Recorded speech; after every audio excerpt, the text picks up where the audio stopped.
Tereza Volánková, pracuji jako princezna ve společnosti za 512. Před 3 dny jsem založila na Facebooku událost, mezinárodní projekt P3M5, na kterou byli pozváni přátel a lidé, kteří lajkují stránku za 512.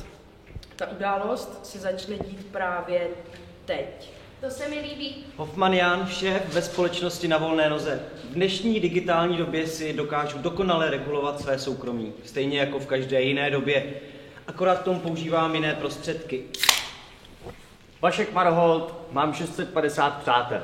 Takže prosím vás, Facebook je nejrozšířenější sociální síť, která se snaží co nejlidsčtěji napodobit opravdový lidský život. Absurdita nastane, když vytvoříte kopii kopie, což začne právě teď. To se mi líbí. Kleopetra Majerčíková, nezadaná. Máme velkou úrodu kozích rohů, které jsou letos extrémně pálivé. Rádi se podelíme, kdo chce. Jošimicu, žádné informace. Jsi hodná, ale také máme nadbytek. Nechceš rajčiny? Nechci. Jiří Dálka, narozen 2003. Já vás možná znám. Daniela Šišková, pracuje v mateřská dovolená. Moje 5 společných přátel, pocházím z Praha. Fotky? Přidat do přátel. Jiří Dálka si vás chce přidat do přátel, potvrdit. Vašek Marholt, máme 76 společných přátel. Tak ty jdi do prdele, debile. Šťouch. Kleopetra Marčíková do vás šťouchla. Máme kočka. jednoho společného přítele. Aha. Karča Lesní plot. Aha. Pocházím z Trnava, Slovensko. Narozena 2003. Pane bože.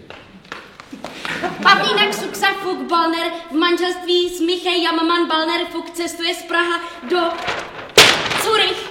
Konečně po půl roce dovča, konečně si odpočinu. Uvidíme se za týden, pa. Vašek Marholt, máme 52 společných přátel. Ty jdi do prdele, debile. Kdo je zrovna opilej, ať dá like.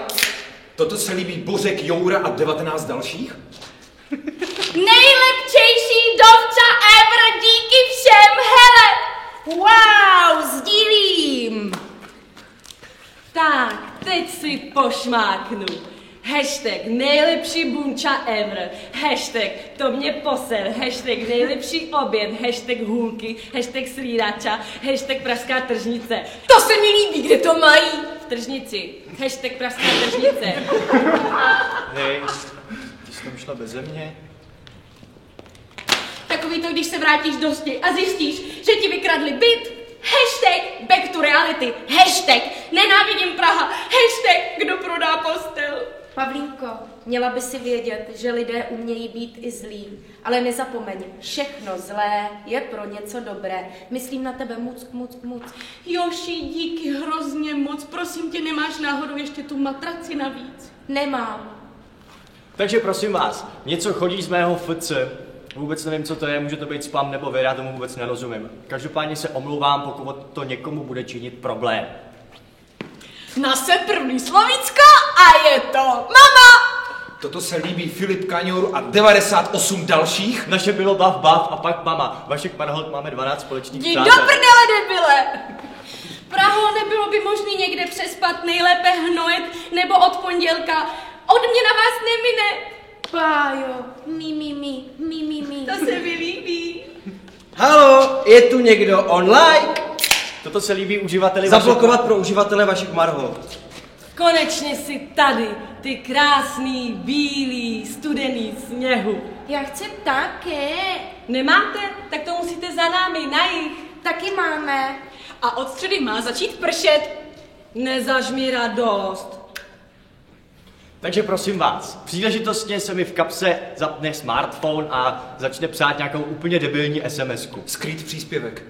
No ale tohle se kapsa docela polepšila a napsala normálně v pracovní době: jsem v kině, pár lidem z práce. Zrušit sledování uživatele Vašek. Takže kdyby náhodou někdo v budoucnu dostal ode mě nějakou úplně debilní SMS-ku, tak vám pravděpodobně píše moje kapsa. Odebrat z přátel. Všechno nejlepší k narozeninám, Daniela!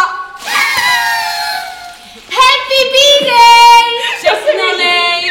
Všechno nejlepší, buf. Všechno ne, jen se směj. To se mi líbí. Choďte na blbý představení, naučíte se hodně rychle, jak to nedělat. Poslední blbý představení jsem viděl s tebou. Háže zbytky smažených kaprů šavlozovým kanárům. A nikomu se to nelíbí. Maminky si nemůžou vzít volno, když by moc chtěli. Ale nemůžou. To se líbí Daniela Šípková. Když ti někdo život ničí, usmívej se a měj ho v... Kleopatra Majerčíková dnes zadaná, buch.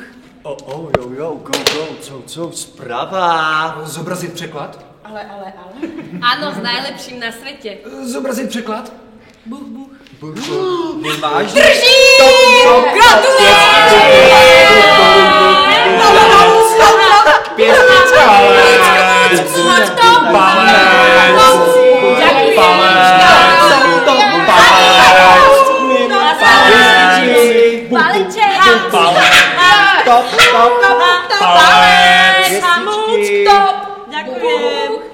Palec, pěstička, top. Tereza Volánková sdílí příspěvek Jan Hoffman. V dnešní digitální době jsem dokonale schopen si regulovat svoje soukromí, stejně jako v každé jiné době, akorát k tomu používám jiné prostředky. No. Tereza Volánková před 29 hodinami.